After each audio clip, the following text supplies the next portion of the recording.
உங்கள் favourite TV ஷோக்களை இனி miss பண்ண தேவையில்லை. ZEE5 இல் முற்றிலும் இலவசமாக காணுங்கள். இங்கேயும் எப்பொழுதும். ஜோசியர் ஐயா, சொல்லுங்க ஐயா. உங்களை வீரையன் என்ன சொல்லி கூட்டிட்டு வந்தான்னு தெரியல. ஆனா பணத்துக்காக நீங்க ஆசைப்பட்டு எங்க வீட்டு பிள்ளைங்களோட ஜாதகம் சரியில்லைன்னு சொல்லியிருந்தீங்கன்னா தயவு செஞ்சு இந்த பணத்தை பிடிங்க. உள்ள வந்து உண்மையிலேயே எல்லா பொருத்தமும் இருக்குன்னு வந்து சொல்லுங்க. இந்த பணத்தை கொடுத்து பொருத்தம் இல்லாத ஜாதகத்தை பொருத்தி வச்சிட முடியுமா? இந்த பணத்தால வானத்தில் உள்ள கிரக நிலைகளை மாத்தி அமைக்க முடியுமா? இந்த காகிதத்தால உங்களை என்னைய வேணா ஆட்டி படைக்க முடியும். ஆனா அந்த கடவுள் முடிவை ஒண்ணும் பண்ண முடியாது. இல்லையா, நான் என்ன சொல்ல வரேன்னா. இல்லங்கய்யா, நீங்க ஒன்னும் சொல்ல வேண்டாம். அந்த பணத்தை முதல்ல உங்க பாக்கெட்ல வைங்க. இத பாருங்க, நான் உள்ளத உள்ளபடிதான் சொல்லியிருக்கேன். அதை மாத்துறதுக்கு உங்களாலேயும் முடியாது, என்னாலேயும் முடியாது. நீங்க ஒரு கணக்கு போட்டா கடவுள் ஒரு கணக்கு போடுறாரு. உங்களுக்கு குலதெய்வம் யாரு? முனீஸ்வரர்யா. ஓடுங்க ஓடுங்க, போய் அந்த ஐயா கால்ல உங்க புள்ள ஜாதகத்தையும் அந்த பொண்ணோட ஜாதகத்தையும் வைங்க. அவரு பொருத்தி கொடுக்கணும்னு நினைச்சா பொருத்தி கொடுப்பாரு. அந்த ஆண்டவனை மீறின சக்தி என்ன இருக்கு? நீங்க சொல்றது சரிதான்யா. தயவு செஞ்சு தப்பா எடுத்துக்காதீங்க. இந்த வீட்டுல சில பேருக்கு இந்த கல்யாணத்துல விருப்பம் இல்லை. அதனாலதான் உங்ககிட்ட ஏதாவது சொல்லி கூட்டிட்டு வந்தாங்களான்னு நான் கேட்டேன். நீங்க எதுவும் தப்பா எடுத்துக்க வேண்டாம். யாரு கண்டா? ஆண்டவன் அவங்க மூலமா கூட அவர் விருப்பத்தை நிறைவேற்றிக்கலாம். நீங்க சொல்றது ஒண்ணுமே எனக்கு புரியலையே. புரியும் புரியும். இன்னும் கொஞ்ச நாள்ல அந்த முனீஸ்வரரே உங்களுக்கு புரிய வைப்பாரு. ஆனா ஒன்ன மட்டும் ஞாபகத்துல வச்சுக்கோங்க, எது நடந்ததோ அது அவனோட முடிவு. அதை அப்படியே ஏத்துக்கங்க. அதுதான் உங்களுக்கு நல்லது. சரிங்கய்யா, நான் வரேன். பாக்குறதுக்கு ஜோசியர் மாதிரி தான் இருக்கு. ஆனா பேசுறத பார்த்தா ஞானி மாதிரி இருக்கு. டேய் வா போலாம். அருள் இரு, உனக்காக தானே ஜாதகம் பாத்திருக்கு. முடிவு என்னன்னு தெரியட்டும். என்னடா இவர் இப்படி சொல்றாரு? ஏங்க இப்ப என்னங்க பண்றது? மணிமேகலை, நம்ம கல்யாணம் ஆகும்போது ஜாதகம் பார்த்தாங்களே, அப்ப என்ன சொன்னாங்கன்னு உனக்கு ஞாபகம் இருக்கா? எனக்கு மூல நட்சத்திரங்கிறதுனால உங்க அப்பாவுக்கு ஆகாது, உங்க அம்மாவுக்கு ஆகாதுன்னு சொன்னாங்க. இப்போ உங்க அம்மாவுக்கு என்ன வயசு? 82 வயசு. இப்போ வரைக்கும் அவங்க நல்லா தானே இருக்காங்க. என் புள்ள கரியாலம் பிறந்தப்ப ஜாதகம் பார்த்த ஜோசியர் என்ன சொன்னாரு? அவன் பிறந்த நேரமே சரியில்லை, அவன் வளர வளர நம்ம நடுத்தரில் நிற்போம்னு சொன்னாரு. ஆனா அவன் வளர வளரதான் நம்ம தொழிலும் வளர்ந்துச்சு, நம்ம குடும்பமும் நல்ல நிலைமைக்கு வந்துச்சு. இந்த மாதிரி நிறைய விஷயங்கள் நம்ம குடும்பத்தில் நடந்திருக்கு. கல்யாணி, உன் விருப்பத்துக்காக தான் ஜோசியரை அவரை வச்சு ஜாதகம் பார்த்தோம். ஆனா அருளுக்கு அமையப்போற ஒரு நல்ல வாழ்க்கையை நான் கெடுக்க விரும்பல. அதனால எதை முடிவு பண்ணமோ அதுபடியே நடக்கட்டும். என்ன சொல்றீங்க? எனக்கு ஒண்ணும் புரியல. என்ன புரியல? சுந்தரம் சொல்றது சரிதான். பெத்தவளா உன் கவலை எனக்கு புரியுது. கொஞ்சம் பொறுமையா இரு. பொறுமையா இருந்தா ஏங்க, ஜோசியர் வந்து ஜாதகம் சரியில்லைன்னு சொல்லிருக்காரு. அதுக்கும் இவங்க பொறுமையா இருன்னு சமாதானப்படுத்திக்கிட்டு இருக்காங்க. என்னங்க நடக்குதுங்க? அண்ணா, என் மனசுக்கும் ஒரு மாதிரியா தானே இருக்கு. என்ன யோசிக்கிற?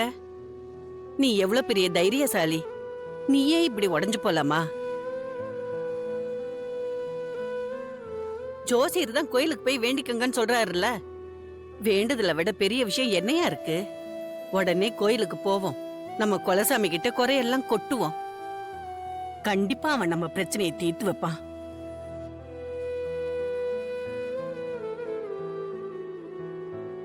உங்க கல்யாணத்துல ஜாதகத்தை பார்த்தா கட்டி வச்சோம்.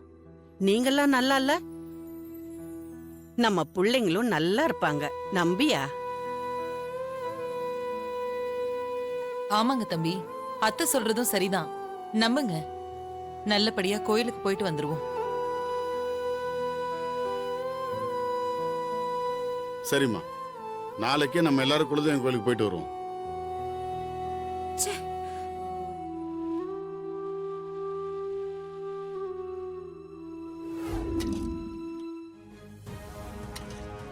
போதும்.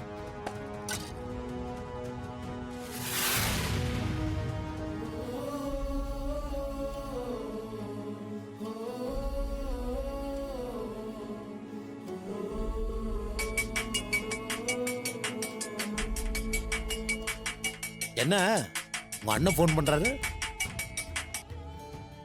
மச்சான் சொல்லுங்க மச்சான். வருதா எல்லாரும் சேர்ந்து நாளைக்கு குலதெய்வம் கோயிலுக்கு போலான்னு முடிவு பண்ணிருக்கோம். அப்படியா? சந்தோஷம். நீ நாளைக்கு குடும்பத்தோட வந்துரு. சரிங்க மச்சான், நாங்க வந்துடுறோம். அண்ணன் என்னங்க சொன்னாரு?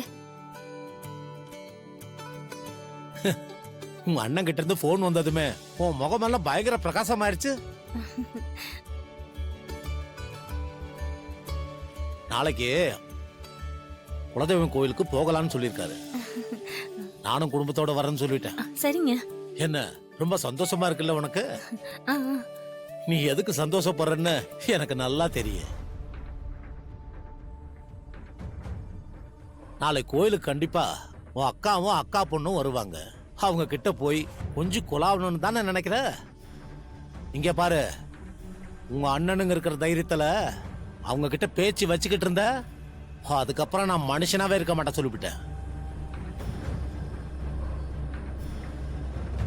அதுங்களே வந்து உங்ககிட்ட பேசினாலும் பதிலுக்கு அவங்க கிட்ட நீ ஒரு வார்த்தை கூட பேசக்கூடாது.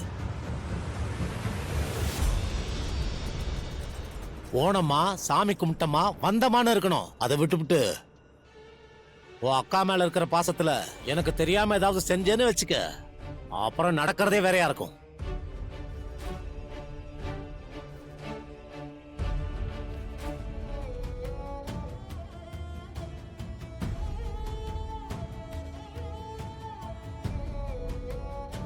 ஏய் வானதி, என்னம்மா சாப்பிடாம இட்லியை போட்டு பிசைஞ்சிட்டு இருக்க? உனக்கு கூடி சீக்கிரம் கல்யாணம் ஆக போகுது இல்ல? பல்லு வதக்குன்னு சாப்பிட்டா தானே கல்யாணம் தப்ப தெம்பா இருக்க முடியும். சும்மா சாப்பாட்டுல கோலம் போடாம நல்லா சாப்பிடு.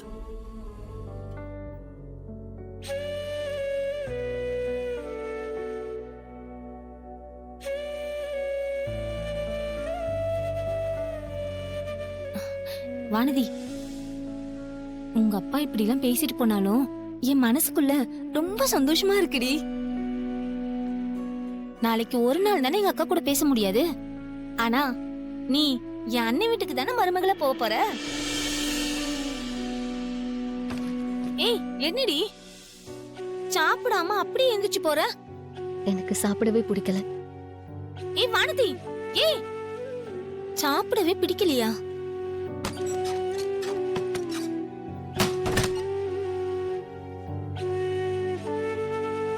ஜீ5 ஆப்பை டவுன்லோட் செய்து அனைத்து எபிசோடுகளையும் இலவசமாக பாருங்க.